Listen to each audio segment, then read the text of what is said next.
ইরে জানিস ওই মেয়েটাকে দেখতে পাচ্ছিস? ওই মেয়েটাকে না আমার হেভি লাগে। তুই ওর মুখ দেখেছিস? আরে না, পিছন দিক দিয়ে দেখেছি। ভাব ওর পিছনটা যদি এত সুন্দর হয় তাহলে সামনেটা কত সুন্দর। মালটাকে একটু পটিয়ে দে না। ঠিক আছে, তাহলে আগে আমাকে কমিশন দে।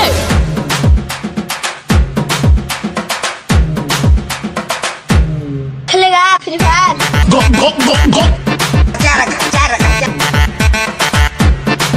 যা, তোর লাইন ক্লিয়ার। चलो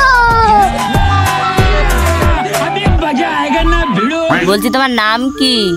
না থাক, নাম জানে আমার কাম কি। বলছি তোমার হাতে এত লোম কেন? ও আচ্ছা, পুরনো যুগের মেয়ে। ও ঠিক আছে, তাও আমি মানিয়ে নেবো। বলছি অনেক তো কথা হলো, তাহলে এবার মুখটা তোমার দেখি। ठीक है। वाह क्या मुस्कुराहट है।